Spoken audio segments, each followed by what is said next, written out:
الحمدللہ وکفا وسلام علی عبادہ الذین اصطفیٰ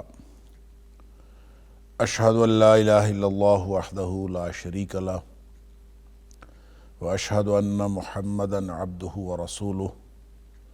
صلی اللہ علیہ وآلہ وسلم اللہم صلی علی محمد وعلی آل محمد کما صلیت علی ابراہیم وعلی آل ابراہیم انک حمید مجید اللہم بارک علی محمد وعلی آل محمد کما بارکت علی ابراہیم وعلی آل ابراہیم انک حمید مجید اما بعد فاعوذ باللہ السمیع العلیم من الشیطان الرجیم من ہمزہ ونفخہ ونفثہ بسم اللہ الرحمن الرحیم وَإِذَا بَدَّلْنَا آيَةً مَكَانَ آيَةٍ وَاللَّهُ أَعْلَمُ بِمَا يُنَزِّلُ قَالُوا إِنَّمَا أَنْتَ مُفْتَرٍ بَلْ أَكْثَرُهُمْ لَا يَعْلَمُونَ۔ اور جب ہم بدل ڈالتے ہیں کسی آیت کو کسی دوسری آیت کی جگہ، وَاللَّهُ أَعْلَمُ بِمَا يُنَزِّلُ، اور اللہ خوب جانتا ہے کہ وہ کیا نازل کرتا ہے، قالوا، تو کافر یہ کہنا شروع ہو جاتے ہیں، انما انت مفتر، کہ آپ تو بس محض خود گھڑنے والے ہیں، افتراء کرنے والے ہیں، بل اکثرہم لا یعلمون، حقیقت بات یہ ہے کہ ان میں سے اکثریت یعنی کافروں میں سے لا یعلمون، وہ علم نہیں رکھتے، جانتے نہیں ہیں۔ آیت نمبر 101 سورۃ النحل، یہاں سے آج کے سبق کا آغاز اللہ کی توفیق سے ہو رہا ہے، اور جیسا کہ آپ کو معلوم ہے کہ سورۃ النحل بنیادی طور پر شرک کے رد اور توحید کے اثبات والی سورت ہے، اور چونکہ اس میں بہت سے دلائل توحید کے اس بات کے دیے گئے ہیں اور مشرکین مکہ کے بہت سارے شبہات کا جواب بھی دیا گیا ہے، تو اس میں ایک انذار کا پہلو بہت نمایاں ہے، یعنی ڈراوے کا، دھمکی کا، تنبیہ کا انداز، اور خاص طور پر جو پہلی 89 آیات ہیں، آیت نمبر 1 سے 89 تک، اس میں یہ دونوں موضوعات رد شرک اور اثبات توحید دونوں ایک دوسرے کے ساتھ جڑے ہوئے ہیں۔ آیت نمبر 90 سے آگے پھر کچھ احکام بھی ہیں، کچھ نئی ایک سمت اور نئی جہت زندگیوں کو عطا ہونے والی ہے، اس کی خوشخبری کا پیغام بھی ہے، اور اس کے اندر ساتھ ہی ساتھ کچھ ہدایات بھی ہیں مسلمانوں کے لیے، لیکن جو کفار کے شبہات کا ازالہ ہے وہ بھی ساتھ ساتھ چل رہا ہے، خاص طور پر جو مشرکین مکہ مختلف قسم کے اعتراضات کرتے تھے، اس کا ساتھ ساتھ بطلان ہو رہا ہے، ان کے شبہات کا تذکرہ بھی ہو رہا ہے، اور بعض اوقات تذکرہ کیے بغیر ان کا جواب دیا جا رہا ہے۔ انہی شبہات میں سے ایک شبہ ہے جو اس آیت میں ذکر ہوا، اور اس بات کو ذہن میں رکھیے کہ سورۃ النحل ہے تو مکی صورت، لیکن مکی صورتوں کی بھی جو بالکل آخری زمانے کی مکی صورتیں ہیں ان میں سے ہے، گویا ہجرت کی تیاری بھی ہو رہی ہے، آگے جو ایک نئی تشکیل پانے والی ریاست ہے، جو ایک ریاست مدینہ کا جو ایک آنے والا ایک منظرنامہ ہے، اس کے بارے میں چند ہدایات بھی اس کے اندر موجود ہیں، اور خاص طور پر جو اسلام کی دعوت، وسعت، اور اس اعتبار سے جو ماحول اور جو حالات آگے سامنے آنے والے ہیں ان کے بارے میں بھی ہدایات بڑے ہی لطیف انداز میں ان آیات کے اندر، اور یہ سورت کا جو آخری حصہ ہے، خاص طور پر آیت نمبر 101 سے آنورڈز، اس کے اندر یہ دیے گئے، اور بالخصوص جو سورت کا اختتام ہے وہاں پہ یہ احکام آپ کو اور زیادہ واضح انداز میں نظر آتے ہیں۔ لیکن یہاں ایک شبہ کا ازالہ ہے، وَإِذَا بَدَّلْنَا آيَةً مَكَانَ آيَةٍ، جب ہم کوئی آیت ایک آیت کی جگہ بدل ڈالتے ہیں، وَاللَّهُ أَعْلَمُ بِمَا يُنَزِّلُ، اور اللہ خوب جانتا ہے کہ وہ کیا نازل کرتا ہے، قَالُوا إِنَّمَا أَنْتَ مُفْتَرٍ، یہ ایک ازالہ، یہ ایک شبہ ہے جو مشرکین مکہ کی طرف سے آتا تھا کہ قالوا انما انت مفتر، وہ کہتے تھے یہ تو آپ خود اپنی طرف سے گھڑ کر لانے والے ہیں۔ اللہ اکبر، بل اکثرهم لا يعلمون، قرآن کہتا ہے کہ وہ اکثریت ان میں سے لا علم ہے، جاہل ہیں، جانتے نہیں ہیں۔ اب یہ اسی طرح کا ایک اعتراض جو ہے، یا اس اعتراض کا ازالہ کہہ لیجئے، اس شبہ کا ازالہ، وہ ہم پڑھ چکے ہیں سورۃ البقرہ کی آیت نمبر 106 کے اندر۔ وہاں اللہ کریم نے فرمایا تھا ما ننسخ من آیت او ننسها نأتی بخیر منها او مثلها الم تعلم ان اللہ علی کل شیء قدیر، کہ جو بھی ہم کوئی آیت منسوخ کر دیتے ہیں یا پھر اس کو بھلا دیتے ہیں تو پھر ہم اس کی جگہ نئی لے آتے ہیں، یا کوئی اس سے بہتر، اس جیسی یا اس سے بہتر کوئی لے آتے ہیں۔ الم تعلم ان اللہ علی کل شیء قدیر، اور تمہیں اس بات کا علم نہیں ہے کیا کہ اللہ ہر چیز پر ہر طرح کی قدرت رکھنے والا ہے؟ تو وہاں عام طور پر مفسرین کا خیال یہ ہے کیونکہ سورہ بقرہ مدنی صورت ہے، اور اس آیت کے شان نزول میں اور اس آیت کے پس منظر میں اور اس آیت کے مخاطبین کے حوالے سے اکثر مفسرین کا خیال یہ ہے کہ وہ شبہ یہود کا ڈالا ہوا شبہ تھا۔ اور یہاں جس شبے کا ذکر کیا جا رہا ہے، اگرچہ شبہ تو ملتا جلتا ہے، لیکن یہاں اس شبے کے بارے میں جو اصل اس کے مخاطبین ہیں وہ، اور اس کے پس منظر میں جو لوگ جن کا شبہ موجود ہے، وہ مشرکین مکہ ہے۔ شبہ ایک جیسا ہے اور اسباب تھوڑے مختلف تھے۔ جو یہود کا شبہ تھا اس میں تو یوں کہہ لیجئے کہ ان کو اس بات پر ہی اعتراض تھا کہ ان کا خیال یہ ہے کہ ایک دفعہ شریعت نازل ہونے کے بعد اس کو منسوخ نہیں کیا جا سکتا، شریعتیں منسوخ نہیں ہو سکتی۔ تو اس کا پس منظر اصل میں یہود کا یہ ایک علمی اعتراض تھا کہ ان کا خیال یہ تھا کہ موسیٰ علیہ السلام کی شریعت جو ہے وہ حتمی ہے، اور اس کے بعد اس کے اندر تبدیلی ممکن نہیں ہے، یا اس کی تنسیخ بھی ممکن نہیں ہے۔ تو اس اعتبار سے بھی کہا جا رہا ہے۔ پھر قرآن کے جو اپنے جو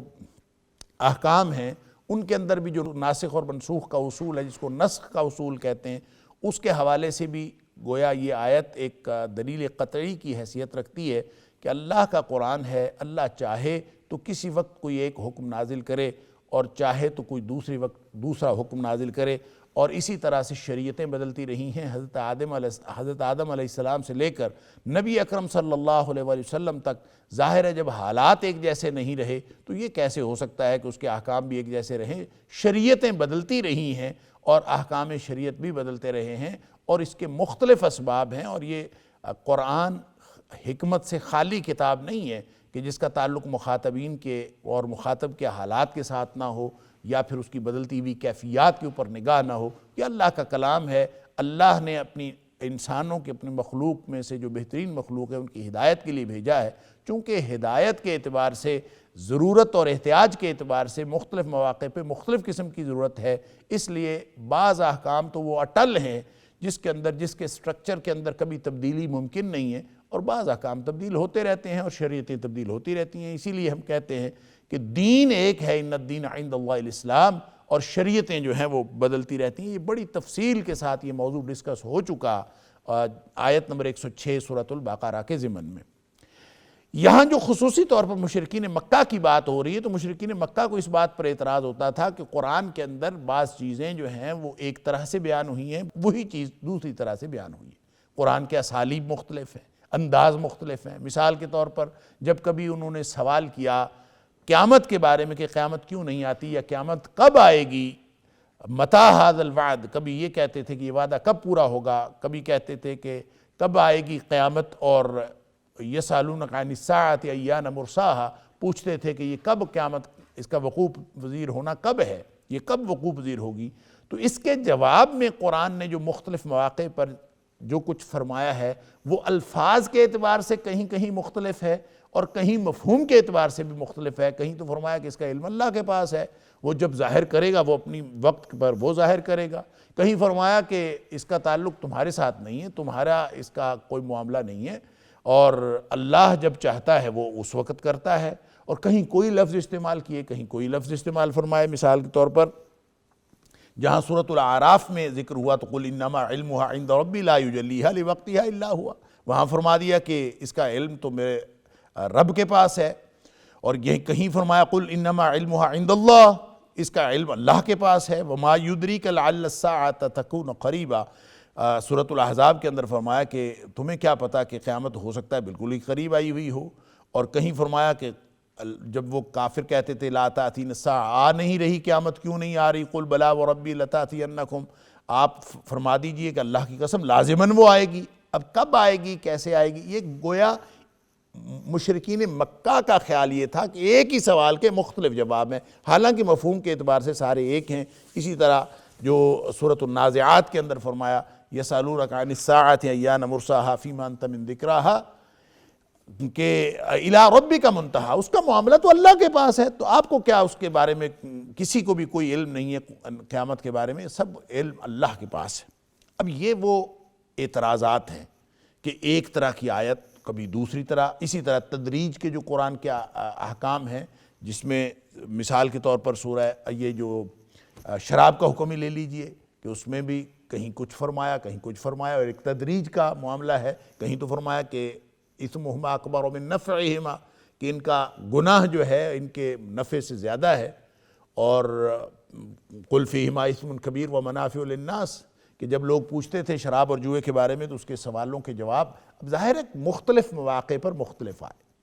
اور پھر کرتے کرتے جا کے یہ یعنی لا تقربوا الصلاۃ وانتم سکارا کا حکم بھی آیا کہ نماز کے قریب نہ جاؤ جب تم نشے کی حالت میں ہو، پھر کرتے کرتے جا کے آیا کہ سورۃ المائدہ کے اندر فاجتنبوہ لعلکم تفلحون، یہ شیطان ہے، یہ شیطانی کام ہے، رجس من عمل الشیطان، ناپاک کام ہے، پلید کام ہے، شیطانی کاموں میں سے ہیں، لہٰذا اس کو چھوڑ دو۔ اچھا فَهَلْ أَنْتُمْ مُنْتَهُونَ، رکتے ہو کہ نہیں رکتے، یعنی بالکل ایک کیٹاگوریکل سٹیٹمنٹ آ گئی۔ تو یہ وہ مختلف آیات تھیں جو ان کے خیال میں بدلتی رہتی تھیں، یا پھر اس کو اوورآل کہہ لیجئے وہ جو نسخ کا اصول ہے، نسخ فی القرآن کا اصول،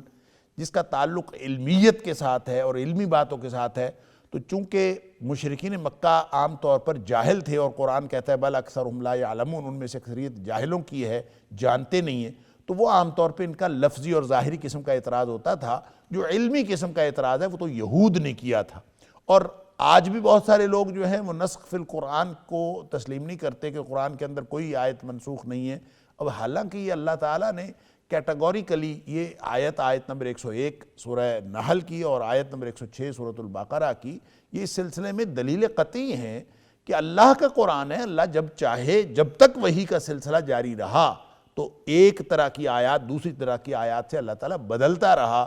اور الم تعلم ان اللہ علی کل شیء قدیر، اور اللہ جیسے چاہے وہ کرتا ہے، اور یہاں فرمایا کہ واللہ اعلم بما ینزل، اللہ کو خوب معلوم ہے کہ اس نے کیا نازل کرنا ہے کیا نازل نہیں کرنا، اس لیے اس کو نسخ کے اصول کے بارے میں عمومی طور پر اللہ کی قدرت کے اعتبار سے اور نزول کے اعتبار سے کسی قسم کے شک و شبہ میں مبتلا نہیں ہونا چاہیے۔ نسخ تو ہے، اتنا ہے، البتہ اس میں تشریحات میں، اس کی تفصیلات میں فرق ہے،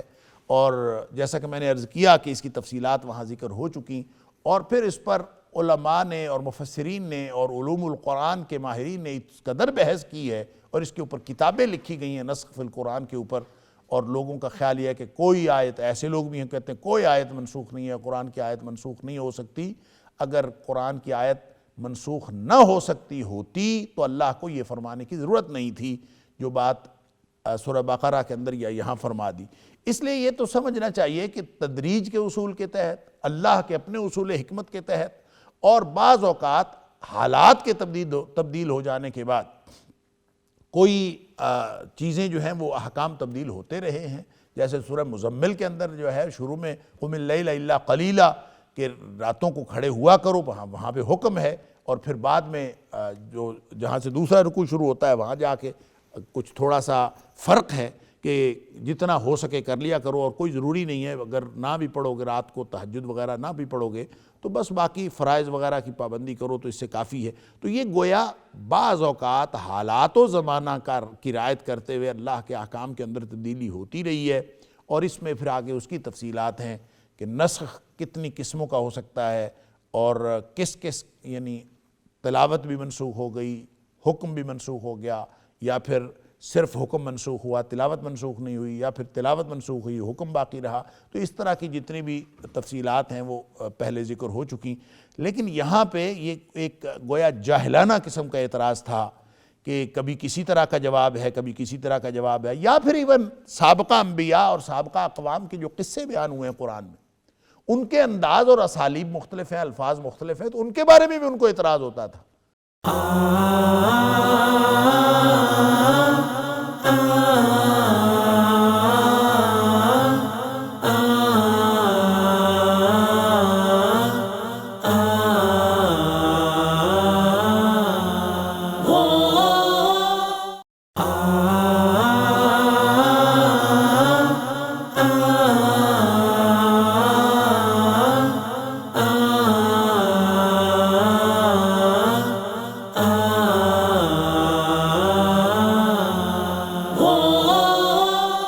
کہ دیکھیں جی کہیں تو قرآن یہ کہہ رہا ہے، کہیں قرآن یہ کہہ رہا ہے۔ یہ اس طرح کے جاہلانہ اعتراضات آج بھی بہت سارے لوگ جو ہے وہ کرتے ہیں، اور قرآن کے اندر اور قرآن کے اسلوب کے اندر نکتہ آفرینیاں کرتے ہیں کہ یہ بات یہاں کیوں نازل ہوئی، یہ بات یہاں کیوں اس طرح کیوں آئی اور وہاں اس طرح کیوں آئی۔ اب ظاہر اللہ کا قرآن ہے اور اللہ کو معلوم ہے کہ کیا نازل کرنا ہے کیا نہیں، واللہ اعلم بما ینزل،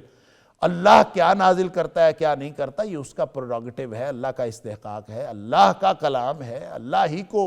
یہ لائق شان ہے کہ وہ جو مرضی نازل کرے،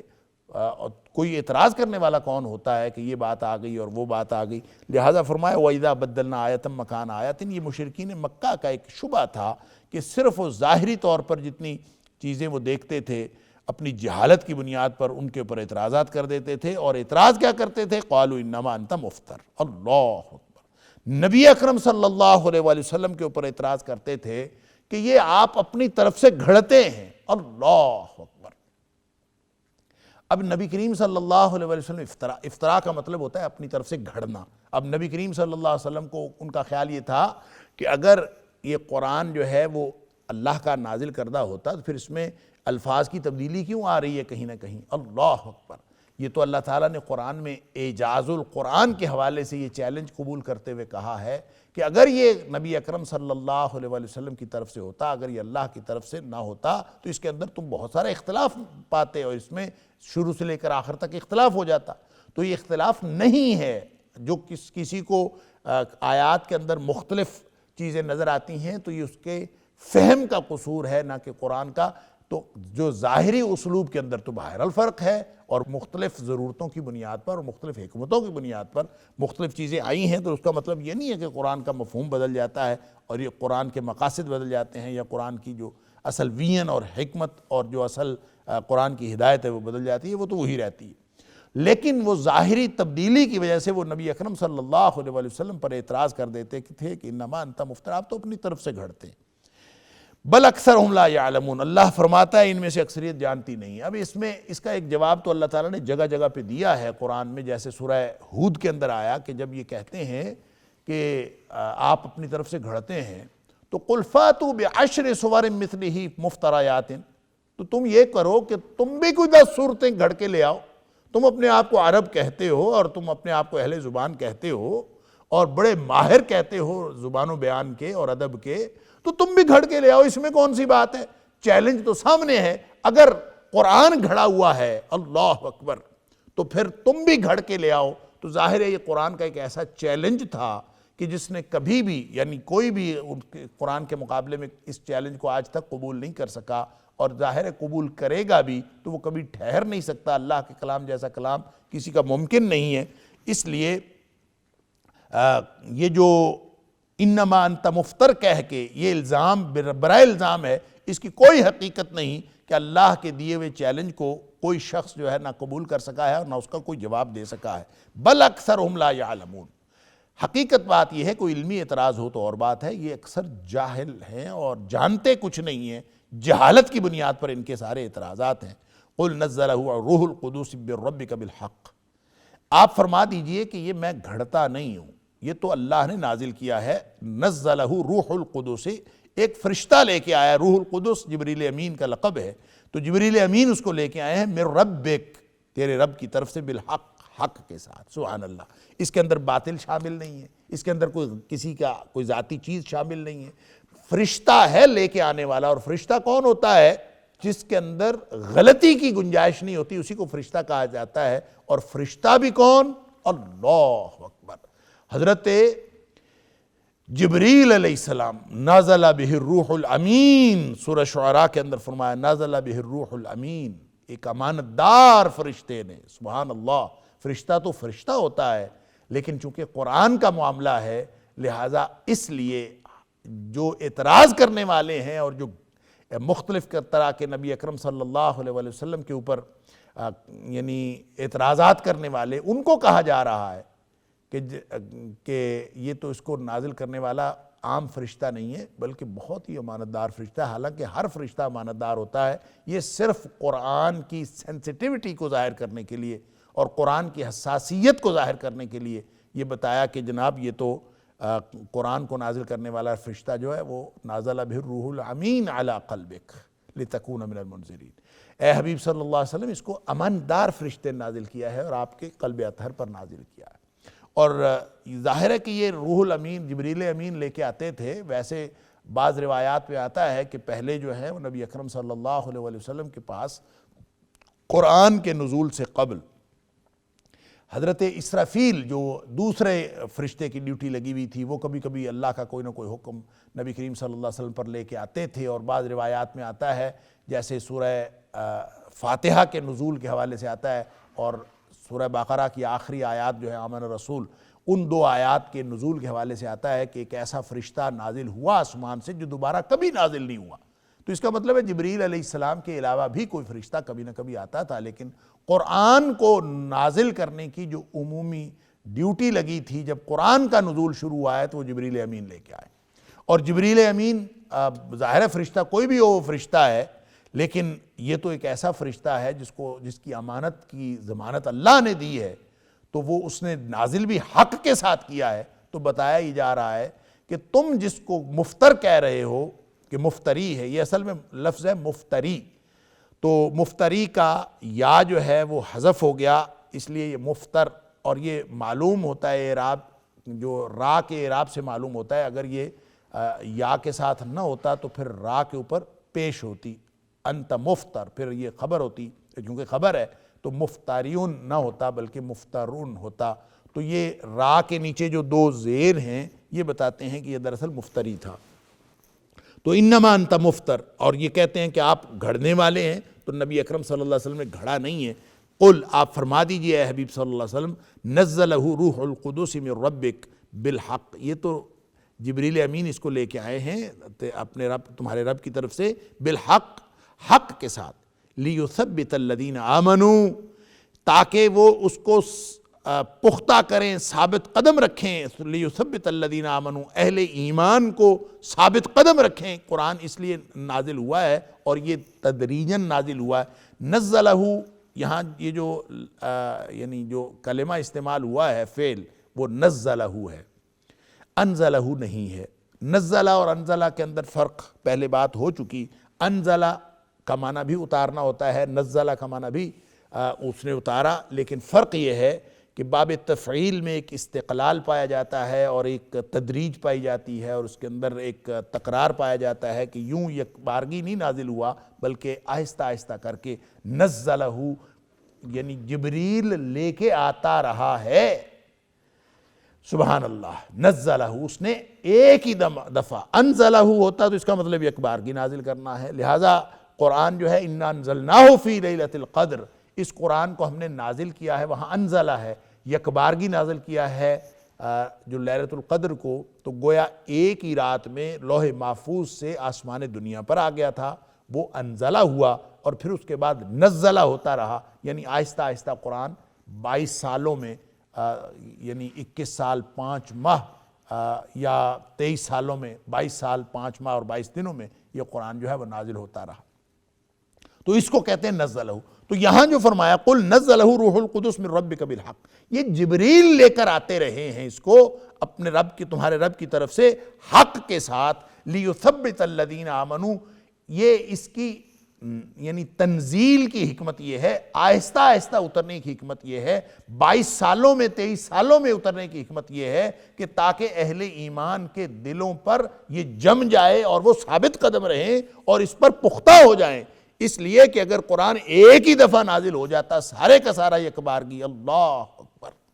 تو ظاہر ہے اس کو یاد کرنا بھی مشکل تھا، اس کا تحمل بھی مشکل تھا، اور اس کے اوپر عمل کرنا بھی ایک دم یہ نازل ہو، تو ظاہر ہے اس میں تدریج کے اندر، تنزیل کے اندر، آہستہ آہستہ نازل کرنے کے اندر یہ حکمت تھی، لِيُثَبِّتَ الَّذِينَ آمَنُوا، تاکہ وہ ثابت قدم رکھے اہل ایمان کو، وَهُدًى وَبُشْرَى لِلْمُسْلِمِينَ، اور ہدایت ہے اور خوشخبری ہے ان لوگوں کے لیے جو مطیع اور فرمانبردار ہونے والے۔ تو مسلم کون ہوتا ہے؟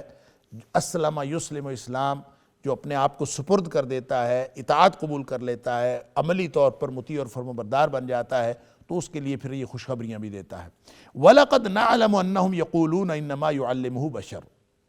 اور یقیناً ہم جانتے ہیں انہم یقولون، کہ وہ کہتے ہیں، یعنی کفار یہ بھی کہتے ہیں، انما یعلمہ بشر، کہ آپ کو ایک آدمی سکھاتا ہے، ایک بشر سکھاتا ہے، ایک آدمی آپ کو سکھاتا ہے، اور کوئی بات نہیں ہے۔ لسان الذی یلحدون الیہ اعجمی وہذا لسان عربی مبین، اس شخص کی زبان جس کی طرف یہ جھوٹ باندھتے ہیں، اللہ یلحدون الیہ، جس کی طرف یہ غلط نسبت کرتے ہیں،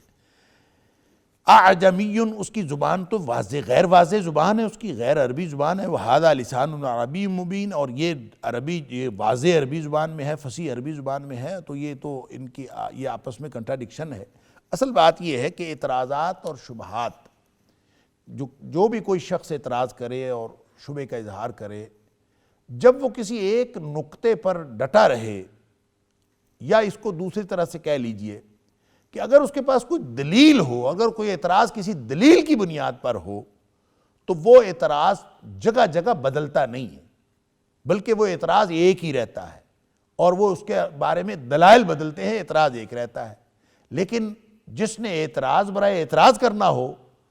اور اس کے پاس کوئی اس کے لیے معقول دلیل نہ ہو، اور بغیر دلیل کے اور بغیر علم کے اور جہالت کی بنیاد پر اور دشمنی کی بنیاد پر وہ اعتراض کر رہا ہو، تو اس کے اعتراضات کی نوعیت بدلتی رہتی ہے، اس کے شبہات کی نوعیت بدلتی رہتی ہے۔ یہی صورتحال کفار مکہ کی تھی اور رہتی دنیا تک، جو قرآن کے اور نبی اکرم صلی اللہ علیہ وسلم کے جتنے بھی دشمن ہیں اور جتنے بھی مخالفت کرنے والے ہیں، سب کی حالت ہمیشہ یہ رہتی ہے کہ ان کے اعتراضات کی اور شبہات کی نوعیت بدلتی رہتی ہے۔ اس کی وجہ یہ ہے کہ بغیر کسی معقول دلیل کے اور بغیر کسی بنیاد کے جب انہوں نے اعتراضات کرنے ہوتے ہیں، اور اعتراض برائے اعتراض کرنا ہوتا ہے صرف دشمنی اور جہالت کی بنیاد پر، تو ان کی نوعیت بدلتی رہتی، کبھی کوئی ایک اعتراض، کبھی دوسرا اعتراض، کبھی تیسرا اعتراض۔ اب دیکھیں، ایک اعتراض تو یہ ہے کہ انت مفتر، انما انت مفتری، کہ آپ تو خود گھڑتے ہیں، اور جب خود گھڑتے ہیں یہ کہہ دیا ہے تو پھر اس کے لیے دلائل دیں نا، کہ یہ دلیل ہے اس کی وجہ سے پتہ چلا کہ آپ گھڑتے ہیں، یہ دلیل ہے اس کی وجہ سے پتہ چلا کہ آپ خود گھڑتے ہیں، تو پھر اس طرح سے اعتراضات، یہ ایک اعتراض کیا ہے تو پھر اس پر قائم رہیں اور اس پر دلائل دیں۔ لیکن چونکہ یہ جہالت کی بنیاد پر اور بالکل لا علمی اور صرف دشمنی کی بنیاد پر اور نبی اکرم صلی اللہ علیہ وسلم کی مخالفت کی بنیاد پر تھا، اس لیے وہ ایک اعتراض پر قائم بھی نہیں رہتے، طرح طرح کی ہرزہ سرائیاں تو کرتے رہے ہیں، طرح طرح کے شبہات کا اظہار تو کرتے رہے ہیں، لیکن کبھی اپنے کسی شبہ اور کبھی کسی اعتراض کی کوئی دلیل نہیں دے سکے، اس لیے کہ دلیل ہو تو دے۔ ایک وقت میں کہہ دیا کہ انت مفتر، اب اگلے ہی سانس میں کیا ہے کہ یعلمہ بشر، دوسرا اعتراض یہ کیا کہ جناب یہ اس کو تو آدمی سکھاتا ہے۔ اب اگر خود گھڑتا ہے، کہہ دیا ہے، تو پھر قائم رہو اس بات پر،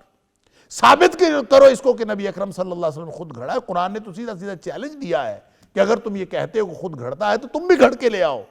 سارے عرب کو اکٹھے کر لو، اور وَادْعُوا مِن دُونِ اللَّهِ مَنِ اسْتَطَعْتُمْ، اللہ کے علاوہ جس کو چاہتے ہو اٹھا لاؤ اور بلا لو، پوری دنیا کے مددگار اکٹھے کر لو۔ اس جیسا قرآن تو بنا کے لا کے دکھاؤ، 10 صورتیں بنا کے لا کے دکھا دو، اگر یہ گھڑا ہوا ہے تو تم بھی لے آؤ۔ اللہ اکبر، یعنی اس طرح کا چیلنج، فَاتُوا بِعَشْرِ سُوَرٍ مِثْلِهِ مُفْتَرَيَاتٍ، اس طرح کی 10 صورتیں بنا کے لے آؤ، جس کو مرضی مددگار بنا لو، ساری دنیا کے ماہرین بلا لو لسانیات کے، لیکن تم بنا نہیں سکتے۔ اب یہ چیلنج تھا تو پھر اس چیلنج کا جواب دیتے، پھر اس افتراء کا جب نبی اکرم صلی اللہ علیہ وسلم پر اعتراض کیا تھا پھر اس کا جواب دیتے، تو چونکہ جواب ہوتا کوئی نہیں ہے، چونکہ اس کی دلیل، وہ اعتراض از خود بے دلیل اور بے بنیاد ہوتا ہے، لہٰذا اگلے لمحے اس کی دلیل دینے کی بجائے ان کو اپنا اعتراض تبدیل کرنا پڑتا۔ تو اعتراض اب تبدیل کیا کیا، اب کہتے ہیں یعلمہ بشر، اس کو تو وَلَقَدْ نَعْلَمُ أَنَّهُمْ يَقُولُونَ إِنَّمَا يُعَلِّمُهُ بَشَرٌ، اللہ فرماتا ہے کہ ان کا مبلغ علم تو اتنا ہے اور ان کی علمی بنیاد تو اتنی ہے کہ ایک سانس میں کہتے ہیں کہ انت مفتر، آپ خود بناتے ہیں، اور دوسرے سانس میں یہ کہتے ہیں کہ اس کو تو کوئی آدمی سکھاتا ہے۔ اللہ فرماتا ہے ہم یہ بھی جانتے ہیں، سبحان اللہ، وَلَقَدْ نَعْلَمُ أَنَّهُمْ يَقُولُونَ إِنَّمَا يُعَلِّمُهُ بَشَرٌ، اس کو کوئی بشر سکھاتا ہے۔ اب یہ کون سکھاتا ہے اس کے بارے میں بھی یہ متفق نہیں تھے، اور آپس میں متفق نہیں تھے، ان کا کوئی متفقہ نظریہ نہیں تھا۔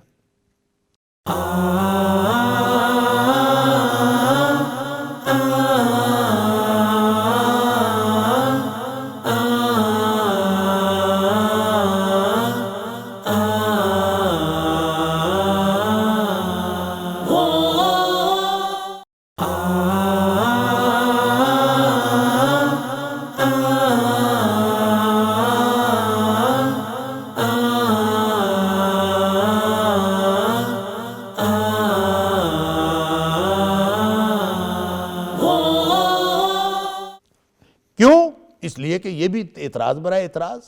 صرف دشمنی برائے دشمنی۔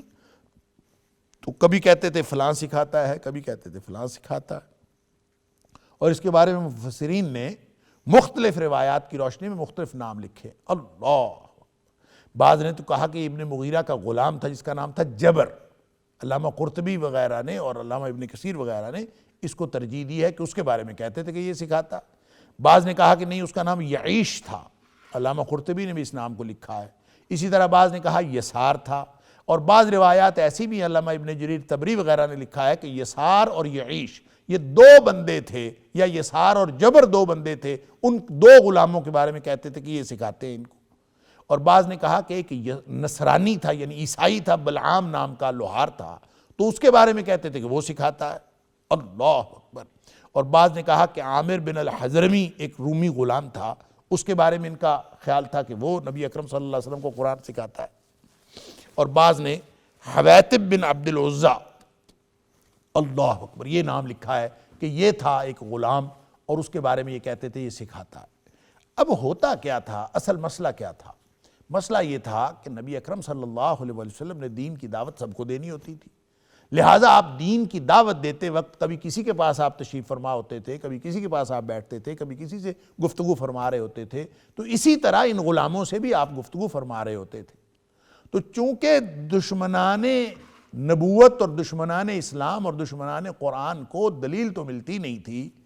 اور اعتراض کرنے کے لیے اور اپنی دشمنی اور اپنے انتقام کی آگ کو ٹھنڈا کرنے کے لیے انہوں نے مختلف مواقع پر مختلف باتیں کرنی ہوتی تھیں، لہذا جب انہوں نے نبی اکرم صلی اللہ علیہ وسلم کو کسی کے پاس بیٹھے دیکھا تو انہوں نے یہ اعتراض کر دیا کہ جناب فلاں سکھاتا ہے، یہ قرآن اپنی طرف سے بھی نہیں بناتا، یہ تو فلاں آدمی اس کو سکھاتا ہے۔ اب اپنی اس بات پر بھی قائم نہیں رہے کہ انما انت مفتر، کہ آپ تو خود بناتے ہیں، خود گھڑتے ہیں، اس پر بھی قائم نہیں رہے۔ کیوں؟ ان کا اپنا دعویٰ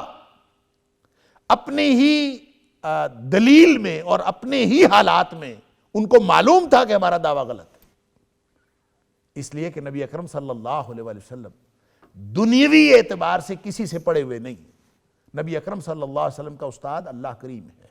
لہٰذا وہ نبی امی ہیں، دنیاوی اعتبار سے مخلوق میں سے کوئی استاد نہیں ہے نبی اکرم صلی اللہ علیہ وسلم کا۔ تو جب کوئی استاد نہیں ہے جس سے آپ نے سیکھا ہو، تو اتنا شاندار قرآن جو عربی مبین میں ہے، ایسا جو یعنی جس کے سامنے بڑے بڑے فصحاء اور بلغاء وہ دنگ رہ جاتے ہیں کہ اس طرح کا قرآن، تو نبی اکرم صلی اللہ علیہ وسلم کو جب وہ مفتر کہتے تھے تو گویا یہ بھی نبی اکرم صلی اللہ علیہ وسلم کی اعجاز شان کے اعتراف کے مترادف تھا کہ تم نے خود قبول کر لیا کہ وہ شخص جس کو کسی نے نہیں پڑھایا اس نے اتنا شاندار کلام بنا لیا، لہٰذا انما انت مفتر، اعتراض تو انہوں نے کر دیا اور خود اس پر قائم نہیں رہ سکے، اس لیے کہ اتنا شاندار قرآن اگر نبی اکرم صلی اللہ علیہ وسلم نے خود گھڑا ہے تو اس سے بھی یہ الگ بات ہے کہ یہ اعتراض غلط ہے، یہ الگ بات ہے کہ اللہ کا قرآن اللہ کا نازل کردہ ہے، یہ الگ بات ہے کہ نبی اکرم صلی اللہ علیہ وسلم نے ایک لفظ ایک حرف اپنی طرف سے نہیں بنایا، لیکن ان کو اپنے اس اعتراض کے اندر خود ہی اس کا کھوکھلا پن ظاہر ہو گیا کہ اس کا مطلب تو یہ ہے کہ نبی اکرم صلی اللہ علیہ وسلم کے علو و شان کا اعتراف کر لیا کہ امی ہونے کے باوجود ایسی شاندار فصیح اور عربی، ایسی شاندار عربی زبان زبان میں ایسی شاندار کتاب، ایسا شاندار کلام کہ دنیا کے فصحا اور بلغا اس کے سامنے عاجز آ جائے. اللہ اکبر. تو اگر یہ کہہ دیا کہ خود گھڑتا ہے تو اس کا مطلب ہے انہوں نے نبی کریم صلی اللہ علیہ وسلم کی عظمت کا اعتراف تو کر لیا. اللہ اکبر. لہٰذا اس کو امینڈ کرنے کے لیے اب اس کو یہ بھی کہنا پڑا کہ نہیں نہیں نہیں، یہ اصل میں خود نہیں گھڑتے، یہ تو جناب ان کو فلاں آدمی سکھاتا ہے. اور بے وقوفوں کو یہ نہیں سمجھ آئی اعتراض کرتے وقت. اب ظاہر ہے مت ماری ہوتی ہے مشرک کی، اور وہ شخص جس کی فطرت سلیم ہو، جس کی سمجھ سلامت ہو، یہ ممکن نہیں ہے کہ نبی اکرم صلی اللہ علیہ وسلم کی لائی ہوئی ہدایت کو قبول نہ کرے. اللہ، مت ماری بھی ہوتی ہے. اس لیے اب یہ اعتراض کر دیا یعلمہ بشر، اس کو تو فلاں آدمی اس کے پاس ہم نے بیٹھا دیکھا تھا، فلاں کے پاس بیٹھے تھے اور اس نے سکھایا. اللہ. اور روایات میں آتا ہے کہ جن غلاموں کے بارے میں یہ کہتے تھے، یا کسی ایک غلام کے بارے میں اسپیسیفکلی یہ کہتے تھے کہ فلاں، تو جس بھی غلام کے بارے میں انہوں نے کہا اس غلام کو خود عربی بولنا نہیں آتی تھی ٹھیک سے. اللہ اکبر. وہ ٹھیک سے نہیں بول سکتا تھا، اس کے اپنے کلام میں وضاحت اور فصاحت نہیں تھی. سبحان اللہ. تو ایک تو یہ فصاحت اعجمی، قرآن کہتا ہے کہ لسان الذی یلحدون الیہ، جس کی طرف غلط طور پر نسبت کر رہے ہیں نا قرآن کی، اس کی زبان تو دیکھو پہلے وہ کیا ہے. اعجمی، وہ زبان جو ہے عجمی ہے. اب عجمی کیا ہوتا ہے؟ عجمی یا اعجمی وہ ہوتا ہے، اعجم اس کو کہتے ہیں کہ جس کی زبان واضح نہ ہو، غیر واضح زبان والا. یعنی عربی بھی اگر چاہے وہ عربی بولتا ہو اور غیر واضح طور پر بولتا ہو، ٹھیک طرح سے نہ بول سکتا ہو، تو وہ کہتے ہیں کہ عاجمی ہے. اس لیے عرب اور عجم اسی سے دو اصطلاحات. تو عرب وہ جو فصیح اللسان ہو، جس کی زبان بہت واضح ہو، بہت اچھی شاندار فصاحت و بلاغت کے ساتھ جو بول سکتا ہے، اس کو کہتے ہیں کہ یہ عرب ہے. جس کی زبان واضح اور فصیح ہو، اور جس کی زبان فصیح، یعنی لغت کے اندر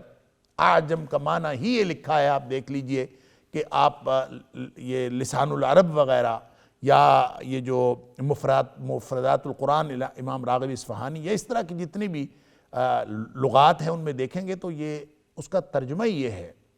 کہ جو عاجم وہ ہوتا ہے جو جس کی زبان واضح نہ ہو، کہ الذی لا یفصح فی کلامہ، وہ شخص جس کا کلام جو ہے وہ واضح نہ ہو، فصیح نہ ہو، تو اس کو کہتے ہیں. اب وہ جو عربی بولتے بھی تھے غلام، تو ایسے ٹوٹی پھوٹی تھوڑی بہت عربی بول لیتے تھے، لیکن حقیقت بات یہ ہے کہ کوئی رومی تھا. اللہ اکبر. اور کوئی تورات کا، کہتے ہیں ایک غلام جس کو جبر، جس کا نام علامہ قرطبی اور علامہ ابن کثیر وغیرہ لکھا ہے، کہتے ہیں کہ وہ جو ابن مغیرہ کا غلام تھا اس کو تورات آتی تھی اور وہ تورات پڑھتا رہتا تھا. کبھی نبی اکرم صلی اللہ علیہ وسلم کے پاس سے گزرے تو وہ پڑھ رہا تھا. تو کفار مکہ نے تو ایسے جہالت کی بنیاد پر کوئی نہ کوئی بات کرنی ہوتی تھی، انہوں نے کہہ دیا جی اس کو تو فلاں سکھاتا ہے. اب سوال یہ ہے کہ جو غلام خود عربی زبان نہیں بول سکتا اور تورات کی زبان میں تھی، تورات اوریجنلی عبرانی زبان میں ہے، یعنی ہبریو کے اندر، اور جو ہبریو جانتا ہے وہ اس کو عربی کا پتہ ہی نہیں، عربی معلوم ہی نہیں ہے، اور نبی اکرم صلی اللہ علیہ وسلم جو ہے وہ ہبریو نہیں جانتے. یعنی یہ تو ساری دنیا کو معلوم ہے کہ نبی کریم صلی اللہ علیہ وسلم نہ صرف یہ کہ آپ کو دنیا میں کوئی استاد نہیں ہے اور اللہ نے آپ کو قرآن سکھایا، بولنے کے اعتبار سے، زبان کے اعتبار سے نبی اکرم صلی اللہ علیہ وسلم نے کبھی بھی عبرانی زبان نہیں بولی. لکھنا پڑھنا تو نبی اکرم صلی اللہ علیہ وسلم کو ویسے نہیں آتا تھا، نبی کریم صلی اللہ علیہ وسلم نے نہیں کبھی لکھا، آپ نے صرف پڑھا اور لوگوں کو بتایا. اور جو ہبریو تھی وہ تو نبی کریم صلی اللہ علیہ وسلم کو نہیں آتی، کبھی آپ نے نہیں بولی، آتی تھی نہیں آتی تھی اس تفصیل کو چھوڑیے، لیکن نبی کریم صلی اللہ علیہ وسلم نے کبھی عبرانی زبان نہیں بولی، آپ نے کبھی استعمال نہیں کی. اس شخص کی زبان عبرانی ہے جو تورات سکھاتا ہے، اگر اس کے پاس کوئی نالج ہے بھی، کوئی علم ہے تو ہبریو کا ہے، وہ عبرانی زبان کا ہے. تو عبرانی زبان جاننے والا وہ اتنا شاندار عربی مبین میں قرآن کیسے دے سکتا ہے؟ ان عقل کے اندھوں کو یہ بات سمجھ نہیں آئی. اللہ اکبر. یا پھر اگر اعجم کا معنی یہ نہ کہیں، عجمی سے مراد عربی زبان بولنے والے، بعد میں تو اصطلاح یہ قائم ہو گئی کہ عربی اور عجمی، ایک جو عربی بولنے والے ہیں باقی سارے عجم ہیں، لہٰذا عرب و عجم کی اس طرح سے اصطلاح چلتی ہے، لیکن بنیادی طور پر ہر وہ شخص عجمی ہے اپنے مفہوم اور لغت کے اعتبار سے جو زبان میں واضح نہیں ہے۔ لہٰذا وہ جو غلام تھے جن کو عربی آتی بھی تھی، وہ بات کرتے وقت، اپنی بات سمجھاتے وقت انتہائی مشکل سے ٹوٹی پھوٹی عربی میں بات سمجھاتے تھے، اور جس کا ان کو بھی علم تھا کہ انہوں نے عربی میں بات کرنی ہوتی ہے تو وہ ان کو مصیبت پڑ جاتی ہے، اور انتہائی ٹوٹی پھوٹی عربی میں الٹے سیدھے الفاظ بول کر بمشکل سمجھاتے تھے، تو جن کی آپ اپنی زبان میں فصاحت نہیں ہے، خود آجمی ہے، وہ قرآن جیسا عربی، جو ایک عربی کا، عربیت کا اور علم کا اور لسان کا اور زبان کا اور فصاحت و بلاغت کا اور اعجاز بیان کا جو شاہکار ہے، اس طرح کا وہ کیسے سکھا سکتا ہے؟ اتنی بات ان کو سمجھ نہیں آئی۔ قرآن کہتا ہے لسان الذی یلحدون الیہ، جس کی طرف یہ غلط طور پر نسبت کر رہے ہیں، یہ یلحدون، الحاد، یہ اسی سے الحاد ہے، الحد یلحد الحاد، اس کا مطلب ہوتا ہے کسی بات کو پھیر دینا، کسی بات کو ٹیڑھا کر دینا، کسی بات کو اپنی جگہ سے ہٹا دینا، تو جو ہے غلط طور پر نسبت کرتے ہیں۔ الحدہ یعنی انحراف کرنا، ایک سیدھی بات ہوتی ہے اس کو آپ توڑ دیں، مروڑ دیں، ہٹا دیں، جو ایک طرف سے ہٹی ہوئی بات ہو، راہ راست سے ہٹی ہوئی بات ہو، اس کو الحاد کہتے ہیں۔ اور ملحد وہ ہوتا ہے جو ٹھیک بات کو غلط کر دیتا ہے اور ہمیشہ کسی نہ کسی انحراف، کسی نہ کسی موڑ، کسی نہ کسی ایسے مخمسے میں پھنسا ہوتا ہے جو سیدھی راہ سے ہٹا ہوا ہوتا۔ لہذا فرمایا کہ جو ہٹے ہوئے لوگ ہیں، الذین یلحدون الیہ، جس کی طرف غلط طور پر نسبت کرتے ہیں، اس کی زبان دیکھیے، اعجمی، اس کی تو زبان ہی عجمی ہے، اللہ، وہ خود غیر واضح ہے۔ وَهَذَا لِسَانٌ عَرَبِيٌّ مُبِينٌ، اور یہ قرآن کی زبان، سبحان اللہ، یہ تو ایسی فصیح زبان ہے، عربی مبین، اس طرح کی کسی کی زبان ہے ہی نہیں وہاں۔ اگر خاص طور پر ان غلاموں میں سے تو کوئی اس طرح بول نہیں سکتا تو وہ کیسے سکھا سکتا ہے؟ اتنی بات نہیں پتہ، یہ گویا عقلی طور پر ناممکن ہے۔ اگر اس کی زبان، اگر کوئی عالم بھی ان میں ہے غلاموں میں، پہلی تو بات یہ ہے کہ غلام عام طور پہ وہ پڑھے لکھے نہیں تھے، تو جو کوئی پڑھا لکھا تھا تو وہ تورات کو جانتا تھا، اور تورات کی زبان عربی نہیں ہے اور قرآن کی زبان عربی مبین ہے، تو پھر جب زبان ہی فرق ہے تو وہ کیسے سکھا سکتا ہے کوئی کسی کو؟ اور اگر کوئی اصل میں ان کو یہ سمجھ نہیں آتی تھی کہ وہ تاریخی حقائق جب نبی اکرم صلی اللہ علیہ وسلم قرآن کی زبان میں بیان فرماتے تھے اور سابقہ انبیاء اور اقوام کے قصے بتا دیتے تھے، ان کی ساری کیفیات اور تفصیلات بتا دیتے تھے، سورہ یوسف نازل ہوئی، پورا قصہ آ گیا، اپنی وہ تفصیلات جو تاریخ میں عربوں میں موجود ہی نہیں تھیں یا ان کو معلوم ہی نہیں تھیں، وہ جب نبی کریم صلی اللہ علیہ وسلم بتا دیتے تھے ان کو، تو ان کو سمجھ نہیں آتی تھی کہ اس کو کس طرف منسوب کریں، کیا کریں، اس کا توڑ کیا کریں۔ لہٰذا اس کا توڑ کرنے کو وہ فلاں غلام سکھاتا ہے جی، مگرنہ نبی کریم صلی اللہ علیہ وسلم کو گویا ڈائریکٹ تو کسی بات کا پتہ ہی نہیں تھا، تو اپنے اس بات سے بھی انہوں نے ودرا کیا، سٹیپ بیک کیا، جو پہلے اعتراض کیا کہ انما انت مفتر، اور اب اس بات پر جس کا جو شبہ نیا ڈالا کہ یعلمہ بشر، کہ اس کو تو ایک آدمی سکھاتا ہے، تو اب یہ خود اپنی موت آپ مر گیا۔ قرآن کہتا ہے کہ اس کی زبان کو ہی دیکھ لیجئے، اس کو زبان آتی ہے قرآن کی، جس کو خود زبان نہیں آتی وہ قرآن سکھائے گا کیا؟ سبحان اللہ۔ لسان الذی یلحدون الیہ، جس کی طرف یہ غلط طور پر نسبت کرتے ہیں، اعجمی، اللہ اکبر۔ لہٰذا یہاں سے یہ جو الحاد ہے قرآن میں استعمال ہوا ہے اللہ کی صفات کے بارے میں بھی، اللہ اکبر، وَذَرُوا الَّذِينَ يُلْحِدُونَ فِي أَسْمَائِهِ فَلِلَّهِ الْأَسْمَاءُ الْحُسْنَى وَذَرُوا الَّذِينَ يُلْحِدُونَ فِي أَسْمَائِهِ، اللہ کی اچھی اچھی صفات ہیں، اور جو لوگ اللہ کی صفات کے اندر الحاد کرتے ہیں ان کو چھوڑ دیجئے۔ تو اللہ کی صفات میں الحاد کیا ہے؟ کہ جو اللہ کی صفات کا اصل مفہوم ہے، جو اللہ تعالیٰ کی صفات کا اصل مطلب مدعا ہے، اس کو چھوڑ کر غلط تعویلوں میں پڑ جانا، یہ الحاد ہے۔ لہٰذا ہر وہ انحراف کا عقیدہ، ہر وہ انحراف کا نقطہ نظر جو راہ راست سے ہٹا ہوا ہو، وہ الحاد ہے۔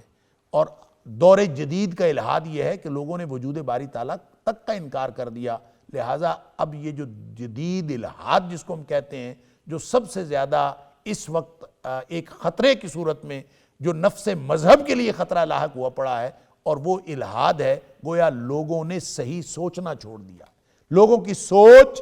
فکر، نظریہ وہ الہاد کا شکار ہو گیا ہے۔ تو وہی الہاد ہے الذین یلحدون الیہ، جس کی سوچ بگڑی ہوئی ہوتی ہے، وہ پھر ہمیشہ غلط سوچ کے اور غلط طور پر چیزیں منسوب کرنا شروع کر دیتا ہے اور غلط ریلیٹیوٹی ڈھونڈنا شروع کر دیتا ہے۔ تو قرآن اسی طرف اشارہ کر رہا ہے کہ جس